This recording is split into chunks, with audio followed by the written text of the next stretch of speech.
What happens when the lines between good, evil, and everything between becomes a little bit more complicated? In this episode of In Between Realms, I'm joined by author Stephanie Paz to discuss The Second Coming, the second book in her Hell of a Time series.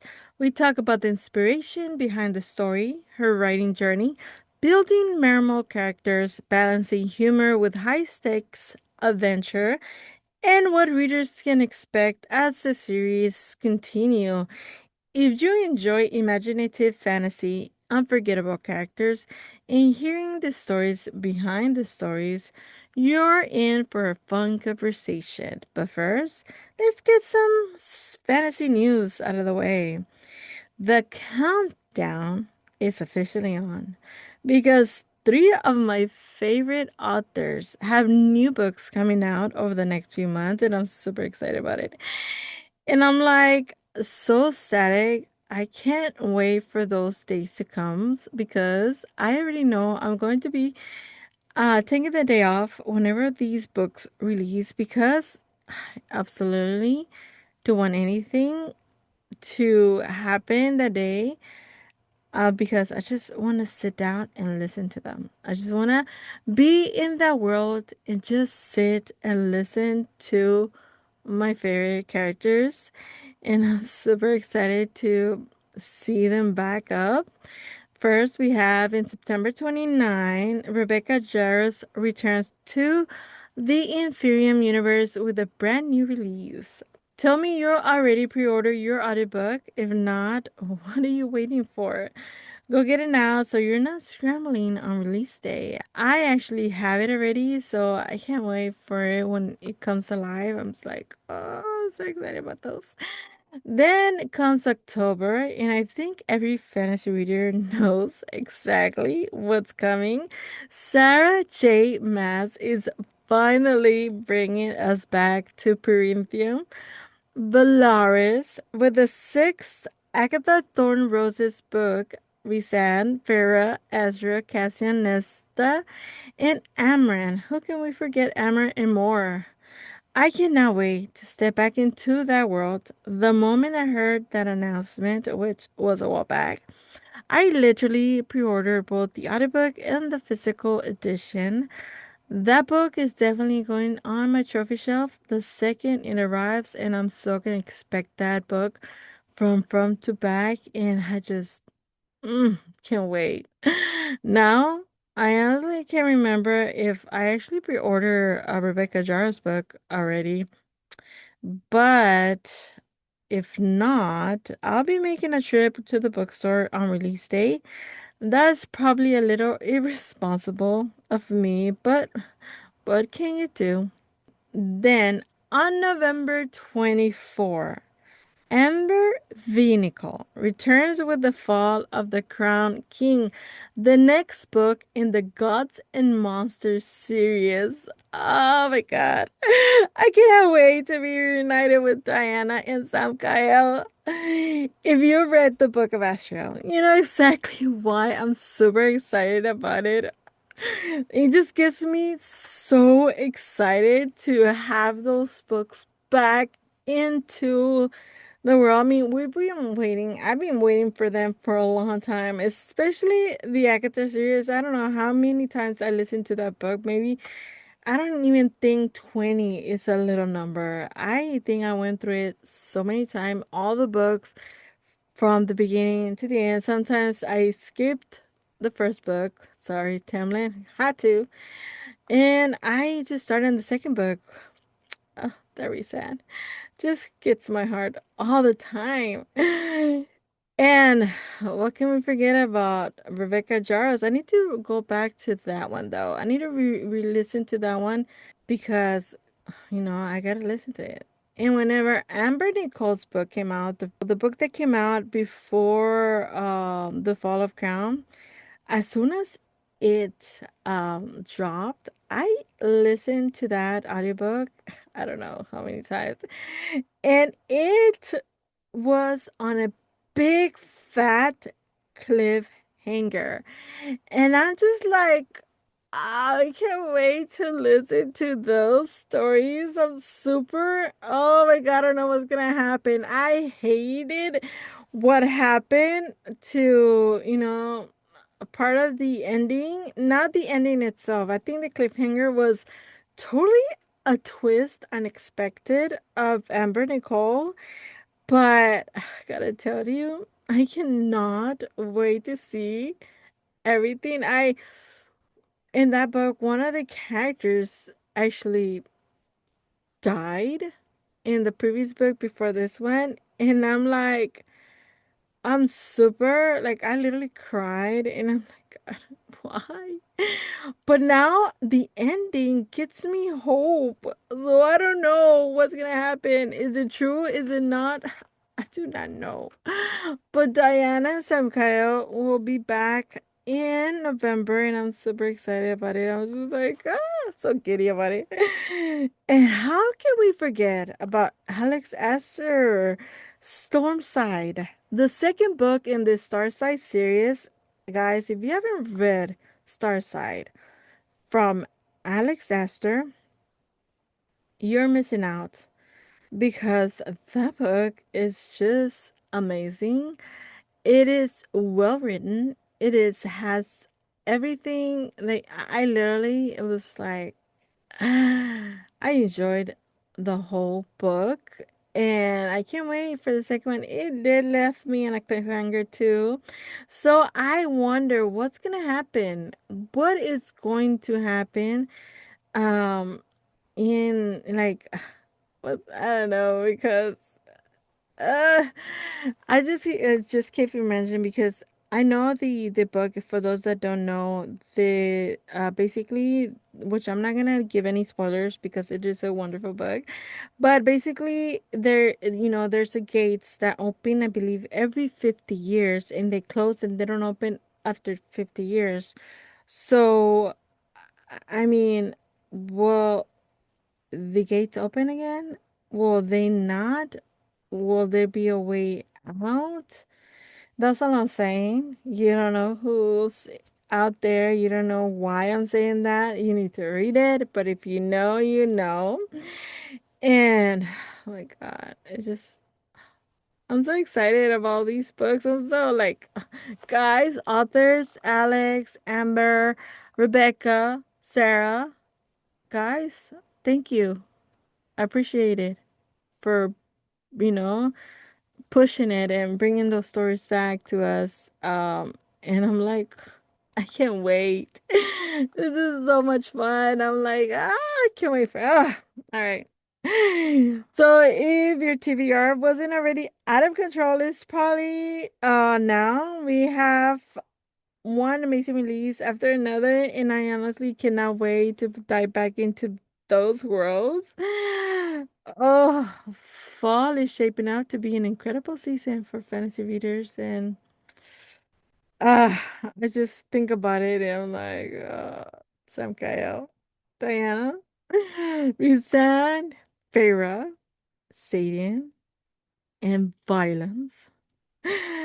Aris and Harlan. Harlan Raker. If you know, you know. Oh my God. I just get so giddy about these fantasy authors. I'm like, I never get giddy when I used to watch movies. I'm like, cool, I want to watch it. I mean, the new Spider-Man movie is coming out, so even though that's fantasy, I'm obviously gonna see it. But I've never got giddy. Never in my life got giddy for books over anything. I was ever giddy. Just so. All right. Anyways, so I've been actually thinking lately, and I never expected my opinion to change. For the longest time, I consider myself an audiobook listener. I love being able to listen while driving, working, or doing things around the house. Honestly, I didn't think I'd ever become someone who could sit down and read a physical book for a long period of time. But recently, that actually changed. Some of the authors I've been interviewing don't have audiobook versions of their book yet, so I've been reading physical copies instead Right now, I'm reading Arcblade Legend of the Defiler by Charles House, and I'm really enjoying it. I'm not finished yet, but once I am, I'm definitely want to invite Charles back when we're actually gonna have a conversation again, spoil-free discussion about his book. However, reading has made me realize something. Reading a physical book and listening to an audiobook are two completely different experience. I never thought that um to be true that reading will be the same as audiobook, but it's not. They're both wonderful options and I would definitely do both. But um it's almost like looking through two different windows at the same landscape. You're just experiencing the same story, but somehow it feels very, very different. With an audiobook, you have a narrator bringing the character to life. You hear the emotions, the pacing, and the performance. It's immersive in a way that it's hard to describe. I mean, in my mind, some of the actually was one of the authors that one of them that I interview mentioned that when she read Assassin's Blade from the Sarah J. Maas Throne of Glass series, she didn't think Rolf, Captain Rolf, had a parrot accent, and I believe she listened to the audiobook version and now, like, she didn't think the voice of the audiobook, was a pirate voice. I think reading gives you a different perspective than audiobook. And in your mind, whenever you're reading, you don't hear other, you know, type of accents. And when you're listening, you do, and it's totally a different experience. I know the words, the names of the characters. Sometimes, some I have, say them differently. I know my niece keeps saying that Risan is Risan. And no, ma'am, it's Risan. But she keeps insisting, no, it's Ryzen. And I'm gonna keep insisting it's Ryzen. But I guess that's our point of view because she's in bookish girl. She just reads books. She doesn't listen to audiobooks. And I listen to audiobooks and um but it's just a fun experience on both. It's totally different, but it's actually very enjoyable in both of them. So, it takes longer for me to read a physical book than to listen, because you can always do things while you're listening. But, you know, I actually never thought I'd be someone who genuinely enjoys sitting down and reading a physical book from cover to cover, but here I am, and I'm actually loving the experience. I don't think one format is better than the other. I just think they're different ways of experiencing the same story. But I do think every reader should at least try, give it a chance and try to listen to either versions, reading or the audiobook version. Do would like to know what you think. Are you an audiobook listener or a physical book reader, or do you enjoy both? As for my reading update, as I mentioned, I'm currently reading Arcblade Legend of the Defiler by Charles House, and I'm actually really enjoying it so far. I'm still making my way through it, but once I finish it, as I mentioned, I will have Charles back, and we're gonna discuss his book in more depth discussions, spoiler free, of course. And one of the things I actually realize through the podcast is that I'm not the type of, interview who just asks those standard questions. I'm genuinely interested in their books and the stories behind them. When I read books like Gods and Monsters, Corn of Thorn Roses, The Woven Kingdom, and Stacia Stark series, by the way, if you haven't gotten the Stacia Stark series, the Kingdoms Lie, you need to start reading it because it's literally one of my favorite series. I will never stop recommending it. I love that series. I don't know how many times I read that book from cover to cover. Well, audiobook version. But gosh, I love the story so much. And I'm just like, and I found that story out of nowhere. Like I was looking for a book and I was like, oh, let me listen to this. And mm, I loved it. But reading all the stories, I always end up with theories and questions. And that's, the difference in those books that I can sit down, with the authors and ask them what they were thinking, what was the process? Why is this character this way? And what was their process in thinking of that? Like, I don't get to do that because they're, you know, uh big artists. I mean, big authors that hopefully one day I could bring into the in between podcast, and it'll be such a fun experience to be able to actually talk to big series authors because I get theories from their books that I read, especially Stacey Stark's book. Like I said, you need to read it. It's a wonderful book. What's incredible about indie authors, I've been fortunate enough to interview, and I actually can ask them questions. That's one of my favorite parts of hosting in between realms. I get to read these stories, come up with questions, and then have a real conversation with the person who created the worlds. And it's actually honestly a dream come true. So, so yeah, I really am reading the books. Sometimes I read the physical book and sometimes I listen to the other book. Physical books take me a little bit longer to finish, but I still enjoy the experience because it helps me ask better questions during interviews. And I have to say, every indie authors I've interviewed so far has impressed me. Every single one. Their stories have been creative, unique, and so much fun to discover. If you have never picked up an indie fantasy novel before, I encourage you to give one a chance. It may become your next favorite read. Not every book will be for every reader, and that's totally okay. But you'll never know unless you give it a try. And I'm so excited for Bat's Rattling, a comic novel, Finding Wildfire, which releases on July 30th. As soon as it's available, I'm going to get a copy because I had such a great time talking to her and I want to bring her back to discuss her book. As for my TBR, let's just say it keeps growing between recommendation from family, friends, Instagram, and book talk.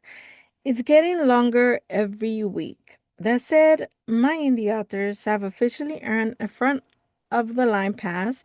They skip the queue, and of course, whenever one of my favorite series gets a new release, whether it's Sarah J. Maas, Rebecca Jarros, Amber Nicole, Tahira Mafi, which I can't wait for her next book, which is next year come out. I'm so sad. I think they were gonna bring it this year. She was gonna put it out, but something happened. It delayed, and it's coming out next year. So bummer, but I know I can't wait for it. Or Stacey Stark. Those books immediately jumped to the top of the line of the list too. I'm already invested in those worlds, and there's no way I'm waiting to find out what happens next. So that's my reading update for the week. Now, let's jump into this week's Realms update. First up, Ink and Realms. September is getting closer, and I can't believe we're almost there. Seeing registration continue to come in has been incredibly exciting. And I truly can't wait to welcome everyone into the realm. From the very beginning, my goal has been to create more than just another fantasy event. I wanted to create an experience. Every attendee will receive a traveler's envelope when they arrive. Inside, they'll find everything they need to begin their adventure, including a fantasy passport filled with quests they'll complete throughout the day. As they finish those quests, they'll unlock a special reward, and I think you're going to have a lot of fun with it.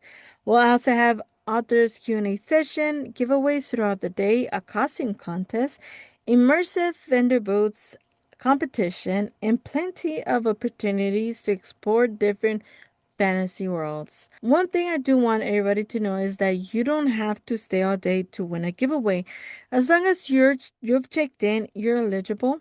If your name is drawn and you've already hit it home, don't worry. We'll contact you afterwards so you can claim your prize. For our VIP adventurers, you'll also receive exclusive perks, including a VIP tote bag, VIP badge, wristband, reserved seating during the author's Q&As, and an exclusive VIP giveaway. I intentionally kept the number of VIP tickets limited to make the experience a little more special. My crew and I will even be dressing up, and if you like to wear a costume too, you will absolutely love to see it. It's completely optional, but I think it'll make the day even more magical. Watching this event grow from a simple idea into something that's almost here has been incredible.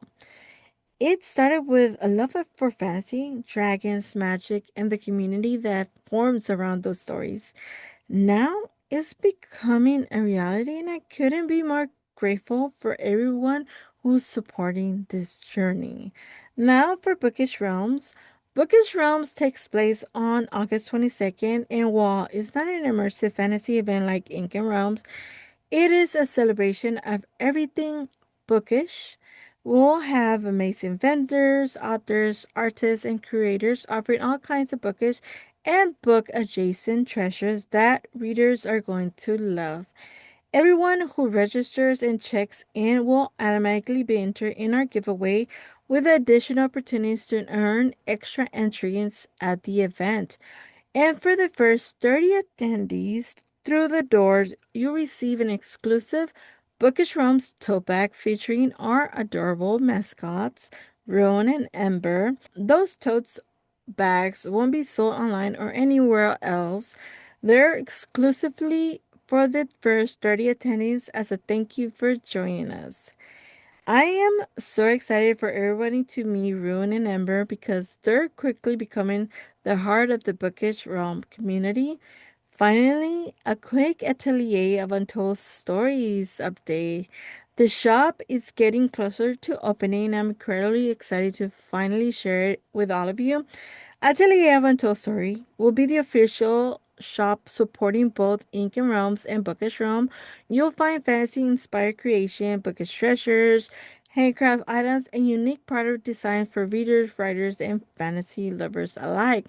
As soon as the shop opens, I'll announce it here as well as on the Ink and Realms and Bookish Realms pages.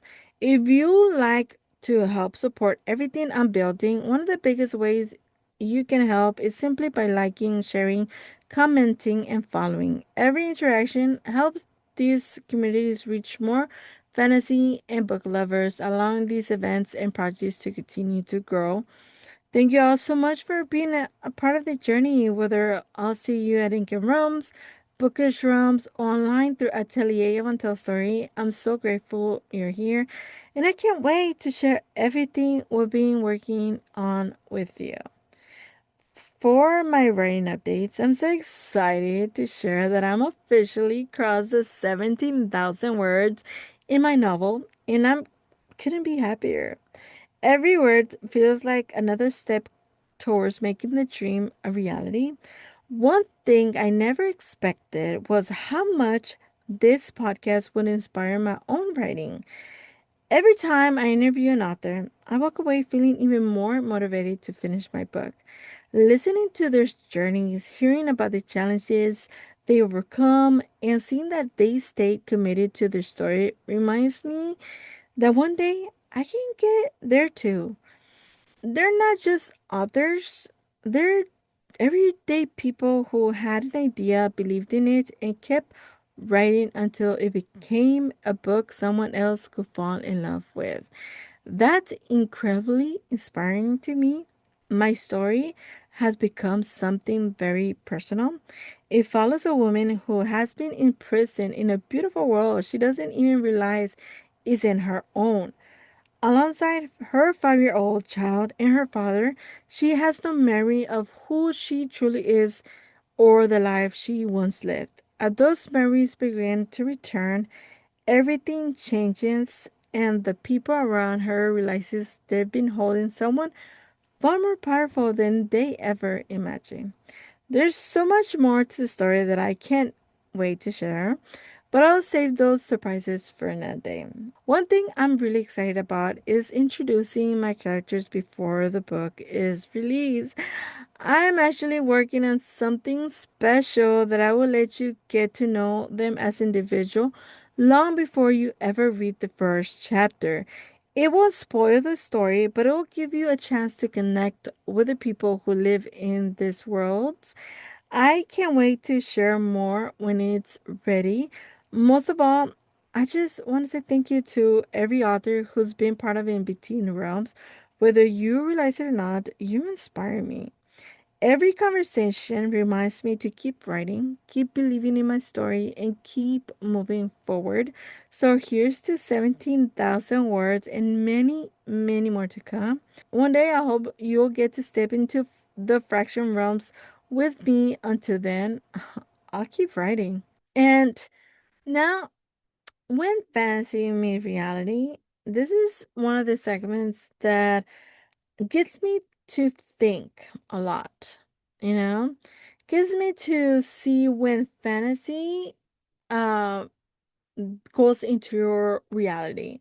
If you had told me a few years ago that one day I'll be hosting a fantasy podcast, interviewing authors, building ink rounds, creating bookish rounds, writing my own fantasy novel, and opening a fantasy inspired shop, I probably would have laughed and said, "There's no way." Yet, here I am. Fantasy has become so much more than books to me. It has become part of who I am.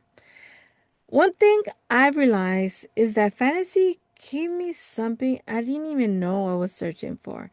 It gave me a place where my creativity could work. It gave me a community. It gave me friendship. It gave me stories that reminded me to keep moving forward. This past year has brought me a lot of changes to my life. Some of it was difficult, but looking back, it also gave me the opportunity to rediscover who I am. I found myself spending more time with my children, building projects I've dreamed about for years, and creating a life that genuinely makes me happy. I wake up excited, excited to record another podcast episode, excited to work on Ink Realms, excited to plan Bookish Realm, excited to write another chapter of Fraction Realms, excited to build Atelier of Untold Stories. People often ask me why I love fantasy so much. It's because fantasy reminds us that ordinary people can accomplish extraordinary things. Every hero starts somewhere. Every adventure begins with one step. Every world starts with someone brave enough to imagine it. I've also loved seeing my children become part of this journey. My daughter has started enjoying books, and I hope one day to introduce my son to Dungeons and Dragons so we can create adventures together. Watching them discover their own interests while seeing me pursue mine has been one of the greatest gifts. And then there's books themselves: Sarah J. Maas, Rebecca Jarros, Amber Nicole, Tahari Mafi, Stacia Stark, along with so many incredible indie authors I've had the privilege of interviewing. They're reminding me that stories have the power to inspire, comfort, and challenge and change us. Every world I visit has left something behind, has taught me something, has motivated me to keep writing. And so when fantasy meets reality, something amazing happens. Reality becomes a little lighter, a little brighter. You begin to believe that dreams aren't just things you read about.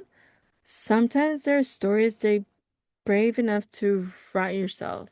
And for the author's tip of the week, this week author's tip is something I've been learning along the way that I wanted to share with any aspiring authors or even publishing authors who may not know about these resources. Don't let the cost of creating an audiobook stop you from exploring the possibility of having one.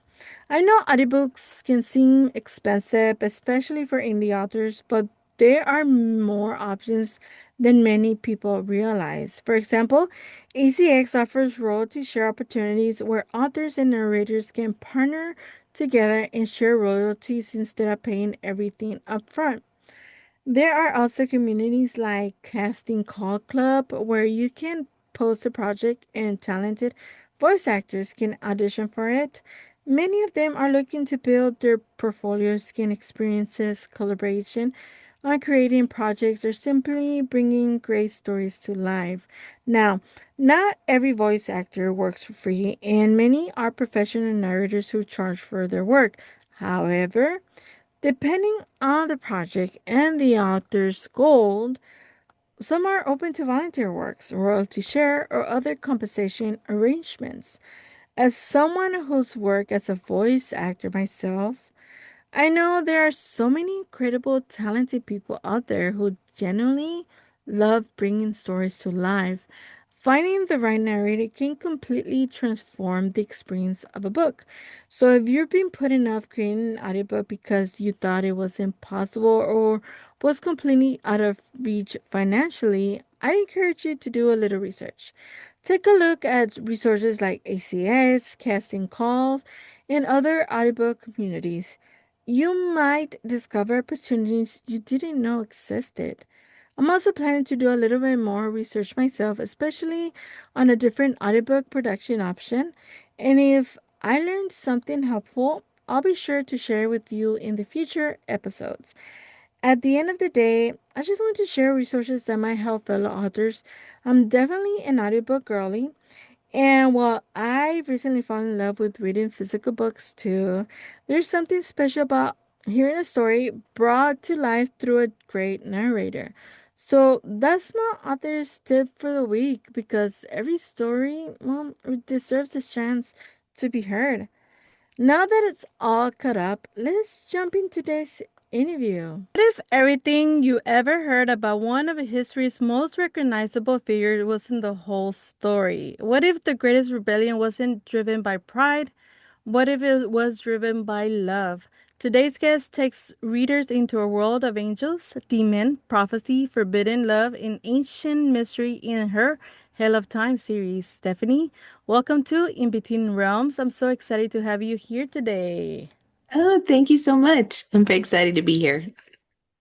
For everybody that doesn't know who you are, tell us a little bit about who is Stephanie Pass. Well, I am from a little town called Crum that is like right next to Denton in Texas.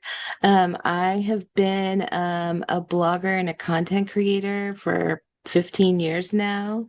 And around the pandemic, I decided I wanted to write. I've always wanted to write fiction, but I decided this is the perfect time because the blogging world was like changing completely and it wasn't how it used to be. So I made a Oh, okay. pivot to write romance books.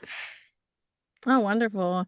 When you were younger, what kind of books first made you fall in love with reading? I can tell you the name of the book. It's called The Girl with the Silver Eyes. I think I read it in the second or third grade, and it was like this thriller mystery about this little girl who had silver eyes, and she was trying to figure out if she came from aliens or because she was also adopted. And that book, like, probably turned me into a bookworm because after that, I was just at the library grabbing any book I could read in the Wow. children's like in Beverly Cleary, that was the other one. I've probably read every Beverly Cleary, every Judy Blume book there was as a kid. I loved those books. I loved them. Oh, wow. I am actually don't know those books, but they sound very interested. Oh, I'll check them out. When did you realize you didn't want to read the stories anymore? What, you oh, wanted to create the story to create yourself. them. Well, I still love reading stories. I Yeah. still am a reader. But I well, I mean, because I've been a blogger for so long, I had to basically write stories for brands because I would have to create like this was back when like you ever hear people complain about when they get like a recipe online and they're like, I don't want to read your whole story. Well, that's what like Google wanted. So Uh, you would have to create this whole story to go with spaghetti and meatballs. And so that's what kind of like I've always had to do that anyway. way, and it was like a very easy transition, but it is much harder to write like a long book versus like 1,000 word blog post. Yeah. Well, that has changed drastically, correct? That has changed Yes, the whole yes. world of blogging. Yeah. People Not the hate that same. stuff. Yes. Okay, so how did that creative journey, when you were content creating, how did that actually help you create what you're not writing? Well, I feel like it made it because I know I see a lot of people struggle with like, I have to write so many words. There would be times where I literally would have to write 1,000 words for a bit for a brand in like an hour or two.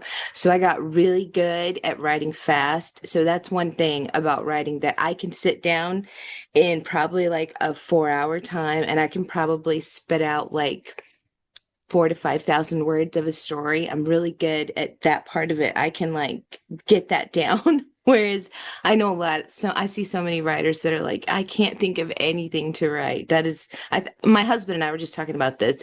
Have you ever heard of maladaptive daydreaming? It's where someone, it's not officially like a mental illness or anything, but it's basically where you're like in a fantasy world daydreaming a lot. Mm. And that is literally what I do.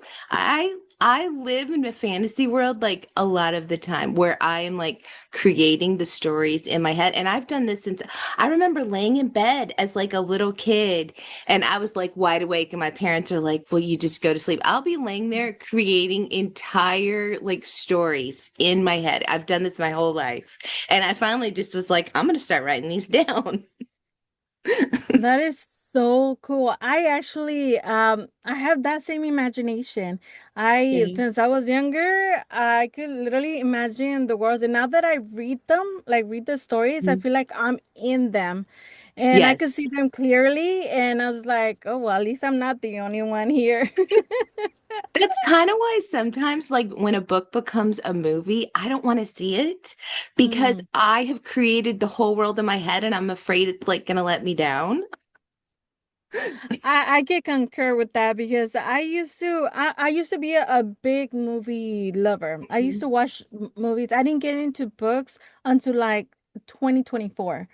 Oh, When wow. I was doing audiobooks and I was Mhm. working and I was like I was telling my sister, recommend me something," and she just put one fictional book, one fantasy book, and it was the Agatha series. Oh, yes. From Yeah. there, my life has changed drastically that I'm like, oh my God, my world is fantasy now. It's a And I'm rabbit like, hole. yes, it is. Yeah, that led me to build basically my whole life now with books. And I'm actually writing my own novel, and it's a good journey and it's fantastic. For someone discovering your book for the very first time. Now, let's talk about your Hell of a Time series. How would you describe this series without any spoilers? Well, I I actually went to Texas Horror Lit Fest this past weekend and I was pitching it to like horror fans.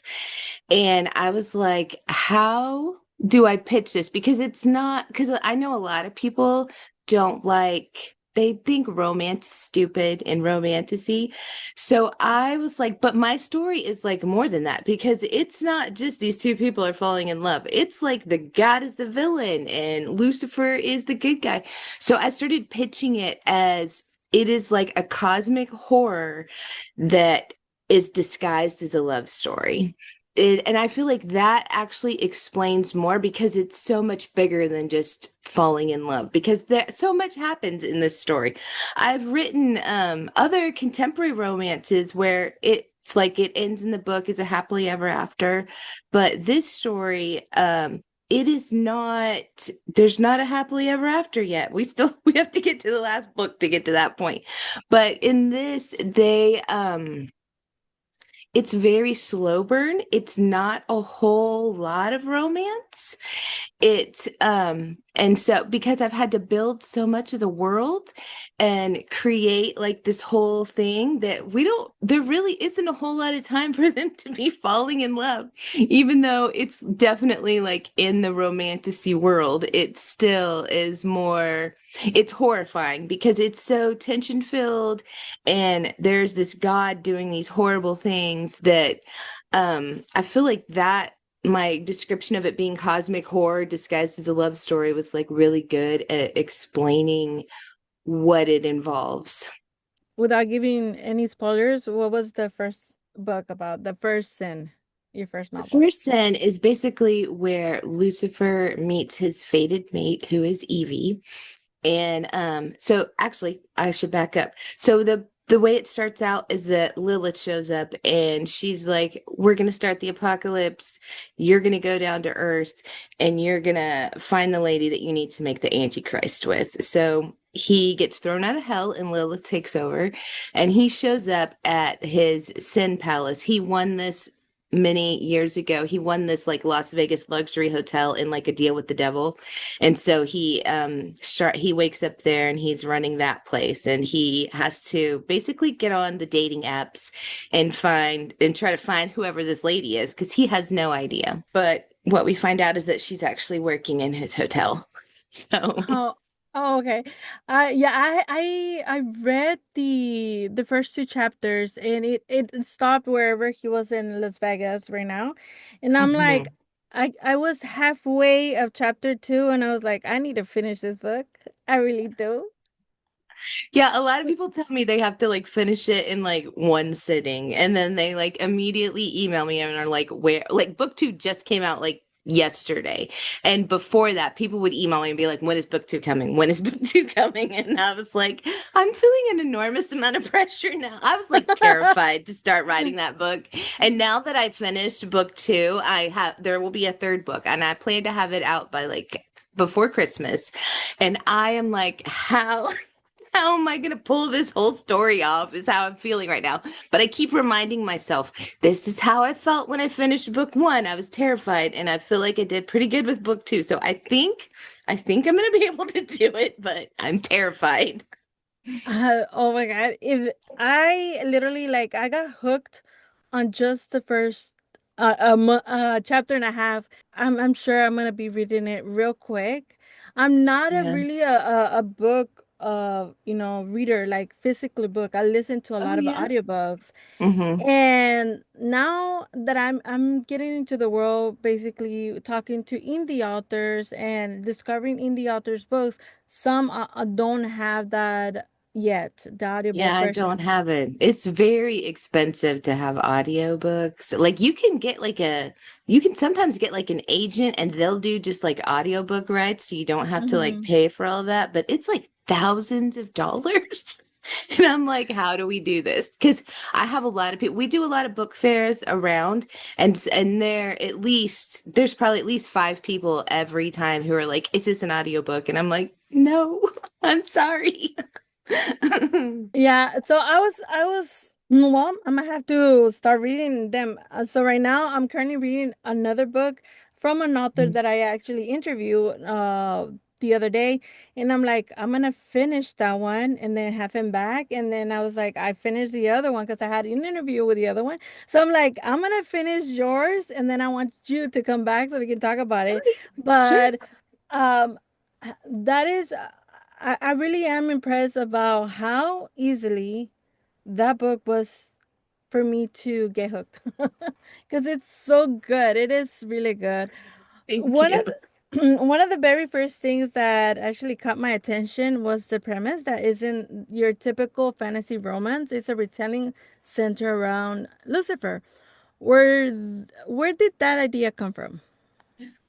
I have been throwing this idea around for like 3 years, and I just finished writing like a contemporary series, and I was trying to decide what I was going to write, and I was like, I have to write this story because it's mainly like religious trauma. I grew up going to like Southern Baptist. I went to a Southern Baptist high school. I graduated from Southern Baptist High School where we weren't even allowed to have a prom. We had to have a banquet because Baptists do not believe in dancing. And I was a thorn in the side of my Bible teachers because I would argue with them all the time. And my mother, she used to cry over me all the time. She'd be like, "You don't have a personal relationship with Jesus." And I was probably an atheist from birth because I remember being the whole time going, I was going to church all the time. I did everything at church, and I still would be like, I cannot believe these people believe this. And I have just never, I have researched Christianity. I know where a lot of it comes from, and I did even more research writing these books. And it just makes me like, I am just surprised people still wholeheartedly believe in it and then believe that it's all true. Like for the book three that I'm working on, I just found out that I was doing research on Yahweh, and in ancient Judaism, he had a wife named Asherah. And he also was part of a pantheon of gods in ancient Judaism. And he always claims that he is like the one and only like true God. And I just am like, I've had a lot of religious trauma related to this. So that's what brought a lot of it to the surface. And I was like, I want to write this story about, because my husband and I will get into these debates all the time about which one is like the evil one. Because in the Bible, the devil does not really do a lot of horrible things. It is God who is bringing a flood and killing everyone. It is God who does all this stuff. And I was like, I want to play devil's advocate and change this story so that he is not the hero. He is the villain. And it's just it's very fun and kind of delicious to write this story like that. So your story included, a heaven, hell, angels, demon, prophecy, and internally unique mythology. How much planning went into building this world before you started writing it?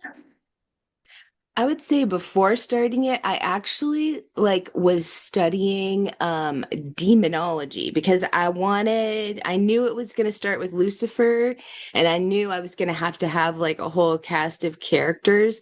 And so I was actually studying angels too. I was trying to figure out, since he was an archangel, I wanted to know who the other archangels were and what the mythology is about them. So I studied a lot of that before I actually started writing the story because I needed to know who my characters were going to be. How much research did you take a lot into um in it or I tend to research as I go. So I am a total pantser when it comes to writing. I've tried so hard to write like detailed outlines, and I veer off from that outline in every book that I write. Like the like things that happen in the stories. Like whenever I've heard pantsers talk about this, I'm like, how do you even do that if you don't know what's going to happen? It's real. It comes out of you don't know where. You're just in the middle of writing, or I walk my dog a lot and listen to music, and as I'm walking and I put on music for like what I need in my scenes. I will have to pull my phone out, open the notes, and like start dictating in the middle of it. That's where I will get some storyline ideas so that I know what to do and then I have to like rush home and write it all down, or I will forget it. And I cannot plan ahead of time. I've tried so hard to plan. I can do like the big picture, like I know where the story's going, but the little things, I have no idea where they come from. They just come out of wherever. So, and as I'm doing that, that's when I will be like, oh, I need to research this. I needed to research. There's an angel named Sariel who was also an archangel. And I had to research all about him in the middle of this because he just popped up in the middle of my story and became one of the characters, and it was no planning. so the characters that you grabbed are basically are angels and stuff from like real like the Yes, stories I out so that's there. one thing I did make sure that I wanted to concentrate on was to use angels and demon like that were actual in mythology so I could actually read about them and like use like things that are in mythology to like put into their for like their personalities and like what they've Okay. done in the past and things like that. So I could kind of like use that as like a jump start for their stories and to give them like backstory. I have so much backstory from this series that like readers will never know. Like I have entire like so the I can't tell you this spoiler, but there's Please don't. like an entire like there's an entire different thing that involves these whole characters that I have written about their like past, like millions of years ago. So Oh, that I wow. have like nowhere to put in like these stories, but I know it so I can grab onto it and put little tidbits in the story about their past. Are you thinking of making the story wider? I know your new second book, The Second Coming, right? The Second Coming, Yes. it's already Yes. out. And Yes. so how many books are you working are you gonna There's expand this going to story? be one more book, and it is called The Final Dawn. That will be the third book, and that will complete this story. But I have been debating because there will be two new characters that show up in that book that I'm like, do I do a spin-off with them? Or do I just like totally put this like on the shelf and move on to something else? Because one of my favorite romantasy authors is LJ Andrews. Have you ever read her stories? I I No. love her. She has this series called The Broken Kingdom, and it is a huge series. And what she has done is like the original characters had children, and then those children are now in like their own stories. And I'm like, do I do something like that? Or do I like take it because I need a break from this I've had to stop so many times. So book two is like much darker and there were times I literally would have to put it up because I was writing it in the middle of when the Epstein files all dropped.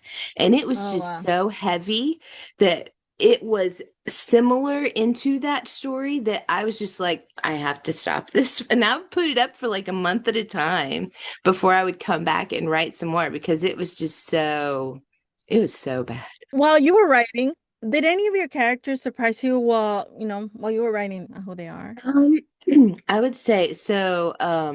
Lucifer has a like secretary guy who is like a former, he's a fallen angel. His name is Topher.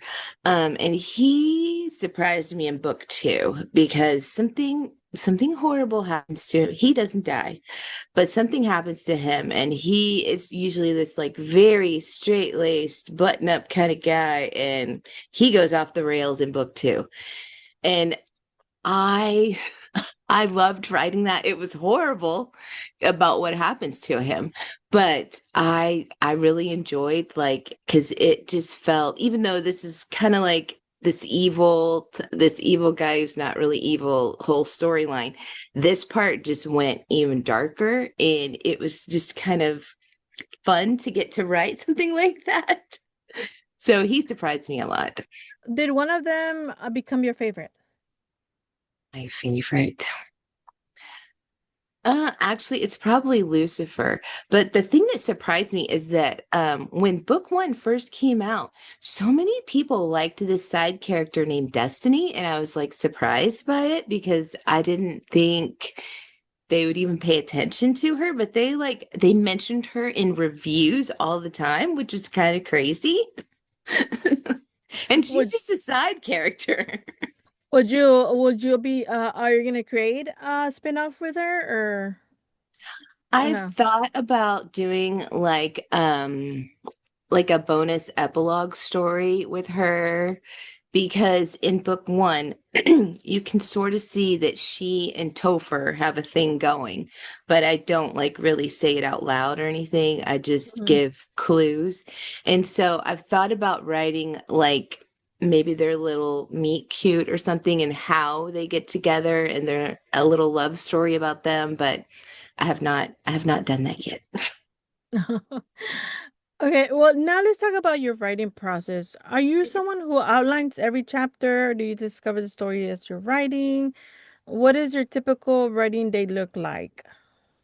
So when I first start writing a book, I will write out like a very broad outline of where it starts, where it ends, and then maybe in the middle if there's like a climax that I have to get to. And other than that, I can't outline anything else because it goes off, it never will follow the outline no matter what I try. And then once I know that, I sit down and I just start writing the story. And I kind of just use my own judgment of when to end like a chapter. And one thing I've always do, except for one book, is I write dual point of view. So I write both love interests. Like I'll give him a chapter, then her a chapter, and I do it back and forth. Because I personally love reading. Like I want to be in both their heads.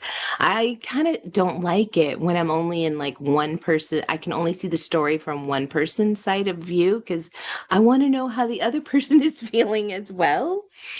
I have not tried, like, I know, like, Sarah J. Maas does, like, multi points of view. That, like, Mhm. scares me to death because then you have to be in multiple people's heads, and it's hard enough to, like, make sure you get these two people down pat. So, I might challenge myself one day and actually try that one because it looks hard. Talking about reading experience, I had to admit, like I mentioned before, I only read, 2 chapters, and I'm Yes. already hooked. And I I have, a bunch of theories in my mind as where this story will go. So, should I trust my instinct or am I completely wrong? Um, I feel like I don't know. I mean, I'm trying to think what chapter two is. It's been a while since I've looked at the first set. Um, I feel like you probably can trust your instinct, but it also might surprise you too. I've had some readers tell me that they're surprised, like as it goes on about what happened. So I feel like There's definitely, I'm hoping this in book two. I haven't actually talked to anybody yet because it just came out. I haven't like asked them questions. I think that book will have much more shockers in it. Like I put some things in there that I don't think people are expecting. Is there a lot of twists in the first book?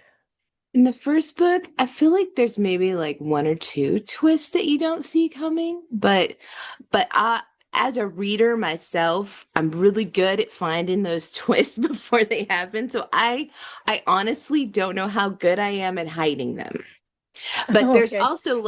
there's like a twist through this whole series that I've tried to like put clues in, but I don't know how well people I haven't like quizzed anybody on it about like tell me your reading experience with this book. So I don't know if they realize where it's headed. So I don't know. I don't know. What do you hope readers experience during these chapters on your books?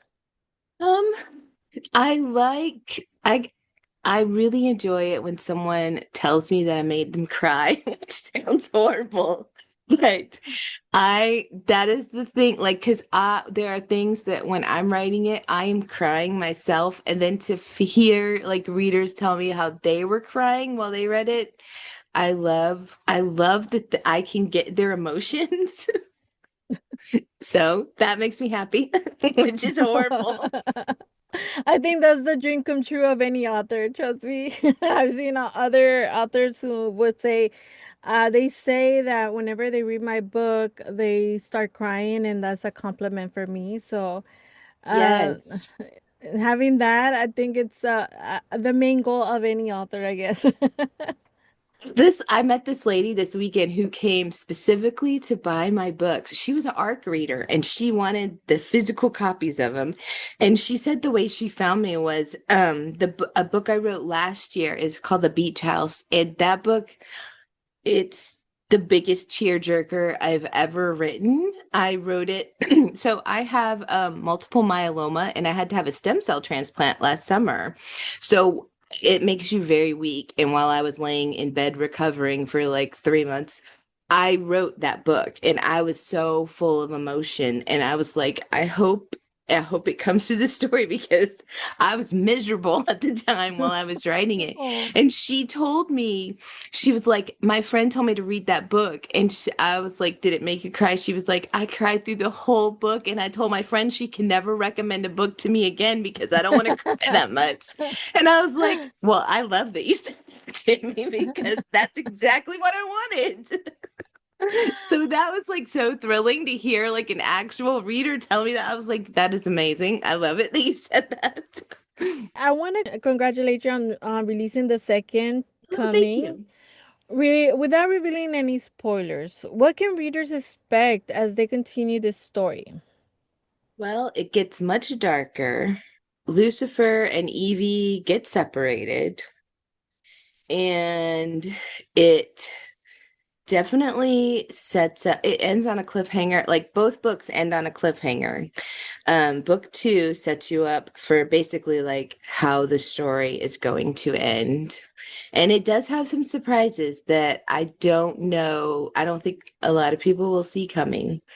I tried to hide them well. So, how was writing book two different from writing book one? And was there a particular scene in the book two that you've been waiting for years for readers to finally experience? So I would say it's a longer book. It's probably like book one, I think is like about 500 pages. This one is like 650. It's much longer because I had it took me till half of the book to get them back together. So it was a slow process, like building and building to get there. I would say I was really looking forward to like when they get back together, that scene. I was really excited. Because sometimes when I write a book, I will write scenes out of order just because I have how this scene is supposed to go in my head and I want to write it and then I'll go back to the beginning and build up to it. I didn't do that this time. This one I wrote from beginning to end, like all in order. And I was just waiting for that scene and I was like building myself up for it. I would go listen to certain kinds of music while I walk my dog twice a day. And this is like when I get my ideas for writing is while I'm walking because he's slow, he's getting old. It takes us like 45 Oh. minutes to do a whole walk. And we do that twice a day.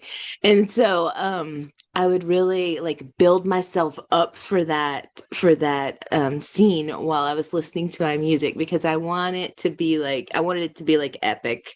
I wanted it to be because a lot of this is like definite horror, even though it's romantasy. It's like horror romantasy, which it's kind of niche, I think. 'Cause I don't think a lot of people think about that because you can feel like what I want is people to feel like the dread of like the overall story in the whole thing, while also like rooting for these two people who are like in love and want to be together and stuff. So Oh. From the moment that you started book one to all the way to publishing, and now starting book two, from the moment you put it on paper, how long did it take you to write it well, and all that? so when I was writing that book I told you about before, The Beach House, I was hating this book at the time. And I was like, I'm going to give myself a break and I'm going to do something else. And I wrote 60,000 words of The First Sin in 2 weeks. Like I told myself, okay, you have 2 weeks to focus on it because that Lucifer story just kept popping into my brain while I was writing that other book. And I was like, okay, I have to get it out of my system so that I can focus on this other book that I was writing because it's not magical. It's like at the beach. So I was like, we got to get this. So I sat there and I wrote 60,000 words of Lucifer And then I set it aside for like 2 months and I didn't work on it until like November of last year. And then in November and December, I like wrote the rest of it real fast. Like that book just poured out of me. And then it published February 4th. And then literally like as soon as I finished that book, I was still, since it ended on a cliffhanger, I was like, okay, I have to continue this story. So I did not stop writing. I just kept writing for book two for like a month. And then I got like up to a certain point because I wanted to like keep it fresh in my brain of how I ended the cliffhanger so we could pick right up because that's where book two, it picks up right at the cliffhanger about and what happens. And so I wrote all of that. And then I set it down for like a month and I was like, I need a break. And that's when like all the bad Epstein file things came out because it's very closely related to that kind of thing. And I had to set it down and be like, I had to go like read like very fluffy, sweet stories because I had to like get it out of my system. I had to like I didn't like because I was very angry while writing this. Like it would make me so angry because and I needed that emotion because it's really horrifying and I need her to be going through this at the time. So I needed that emotion to write with, but then I would be like, I was tired of feeling that way. So I had to put it away for like a whole month. And then that was probably like from like February to March. And then from like April to, no, I would say like part of March. So March to like middle of May, all I did 24 hours a day, it felt like, was finish this book because I was like, I need this book. Because people would come to me at book fairs and be like, I need book two. When is book two coming? I'm like, I'm working on it. I'm working on it. And so that like motivated me to like finally finish it and get it ready to go. So, You're self-publishing yes. author. Were you ever considering going to the publishing houses or anything like that? Yeah, so I queried the first novel I wrote called Trouble of the Most Wonderful Kind. I queried it for like a year and I got like six or seven like full manuscript requests, but they just ghost you. Like it takes so long. And then they're like, I want to read the full manuscript and you're probably not going to hear from me for 6 months. And I was like, this is ridiculous because I know publishing houses put their marketing to like the very top authors. So even if you get picked up, you're still going to have to market the books Hmm. yourself. And I Yeah. was like, I'm tired of waiting. I want to publish. I'd already written like two and a half other books to go with it because I saw this romance writer once say, she was like, when you publish your first book, don't publish it until you have like two more books so that you can kind of start a pipeline of publishing. And so you can publish, you'll have something new, but you'll also be like writing something else at the time. So you will have a continuous pipeline. And so that's what I did. I wrote that book. I wrote the next book. I wrote the prequel. And then I had like the premise for the last book. And I started publishing. And I was like, I'm tired of waiting on those people because not only do you have to get an agent to pick you, then the agent has to sell your book. Who knows how long that's going to take? Mm. And they don't really help you. They expect you to market your own books. And I'm like, why do I want to give these people my rights? If I'm gonna have to market them myself, I'm getting my books into bookstores. I'm like, what are they really offering me? And I just don't feel like they're offering you anything. Like I know a lot of people that like don't write probably think, oh yes, those are like the best people and indie authors like are probably have like stupid books with lots of typos or something, but I really don't think it's that much of a difference anymore. Like Barnes and Noble has come to me and had me do book signing. I sold out of the book signing Mm. for the first sin on my first Barnes and Noble signing I had in April.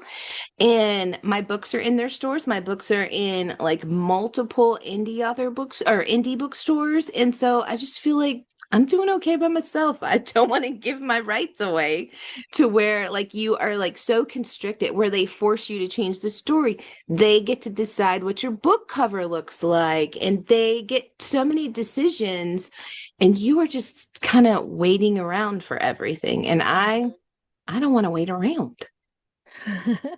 I did investigate that because as somebody that also, like I said, I'm writing my own novel, so I like to Uh-huh. be informed and going through all Yeah. that. And I was actually had the impression that they were gonna do basically everything, and I'm just gonna like help it. But no, when I found Yeah. out the only thing that they do is basically help you with the rights in languages and different languages. Mm-hmm. But I feel like that is something that you can either get agent to help you with or somebody Yeah. else than the publishing company because yeah, they said that you basically have to promote your own story. So I was like, well, is that the only benefit? I mean, Right. is it? And as an indie author, you can definitely get an agent just for like translation rights and audiobook rights. Like I have a friend who's an indie author. She's agents came to her and were like, "Can we do audio?" And so now she's getting her booked into audio where she doesn't have to like front that bill. They're doing that, but she still owns the rights to like the written books. So, Are you considering something like that for your books? um yeah, I have definitely pitched two times. Like when I saw like on Threads, there was literary agents who were like, "We do self-published authors for sub rights." And I was like, "Okay." So I've pitched a couple of times to do that. But nobody has reached out to me. So Well, hopefully somebody do. If not, I really would like to uh one day hear it on, listen yeah, to those audiobooks because I'm just wondering how the voices will be of them. I know. It's a different format of enjoying the books. Reading Yeah. is one, you have all in your mind, but when you start listening, it's totally different. I feel And like it's almost like for me, it feels almost too intimate. I don't know if I want to listen to them because I'm like, that just is a little too close. well, you know that Sarah J. Maas's books, there are, very, very intimate in many ways Spicy, too. yes. Yeah, spicy, spicy. But I think having that option, you will reach even wider I in the know audience. there's so many people that tell me they're like, I just listen to books in the car. And I'm like, I know, but I don't have $5,000 to hire narrators. And I don't, and that's one thing on Amazon KDP, they are so pushing their little like AI voices. And I'm like, no, I cannot Mm, do that. Cannot do it. So yeah, because you yeah, can't like there's no emotion when they read them. I feel like you need that emotion of a that's narrator. right. And I'm just always surprised at how much they push for people. I'm like, do people really do that? Because I just can't imagine having your book just like read by some computer. Actually once I was interested in listening to a book, but when it was AI, like you could Mm. literally tell it was AI. I was like, "Ah, I don't Oh want to listen to wow. that." Yeah, so I was like, oh well, I'll just listen to something else. But yeah, it changes the mood of the book and it ruins it for Right. you. Yeah. So yeah, definitely, sometimes it's worth the wait. So Yeah. maybe one day we'll have it. Yeah. Yeah. I hope so. So I usually love to ask authors, such as yourself, what is one tip or an advice you would give anybody who's currently writing or inspiring author, in the experience that you've gone through? I feel like so many people like worry about their first draft, but I kind of look at it like if you're like a sculptor where like your first draft is like the slab of marble and then when you go into like when you finish that and you start like your second draft, that's kind of when you start to like sculpt the story and turn it into what you like really want it to be, where you add all the extra things to like add tension and stuff. Like when I write the first drafts, Lucifer. is not he's not like this bad, like morally gray kind of character. It is in the second draft where I have to really focus on the decisions he should make and how he doesn't always make the best choices. I have to like really like kind of mold him into that because I can't write that in the first draft. That's too much to think about. I got to write the story. So So you basically wrote the first shrub ugly, basically, in one right. term. Yes. It's very ugly. It's very ugly. And sometimes I will like leave a section out because I like really have to like focus on writing. And I know in the second draft is when I'm going to be able to make that little part happen. That always drives me crazy because I'll get to it and I'll be like, oh, yes, I have to actually write this part now. If readers could only know one thing before starting your series, what would you want them to know? I would want them to wonder if what if Lucifer's story was all a lie and it was just propaganda. Well, Stephanie, thank you so much for spending time with me today. It's been wonderful getting to know both you and the incredible world you've created. I absolutely love to have you back in Between Oh, Realms. yes. Like I mentioned, I'm only in chapter two and I'm already hooked. So I genuinely want to finish the first sin and the second coming. And hopefully you'll have soon the third book coming out. And Yes. I'll, love the opportunity to sit down with you again and have a completely different conversation. One where we can dive deep into characters, the twists, world building, and everything that readers discover along the way. One of my favorite things about the podcast is being able to bring authors back after I've had the chance to fully experience their story. Oh. It's a Mhm. conversation most, reviewers don't get to have, and I think it's something really special for both the author and the reader. So thank you again for joining me today, and to everyone that's listening, be sure to check out The First Sin and The Second Coming by Stephanie Paz. Until next time, keep turning the pages, and we'll see you in Between the Realms.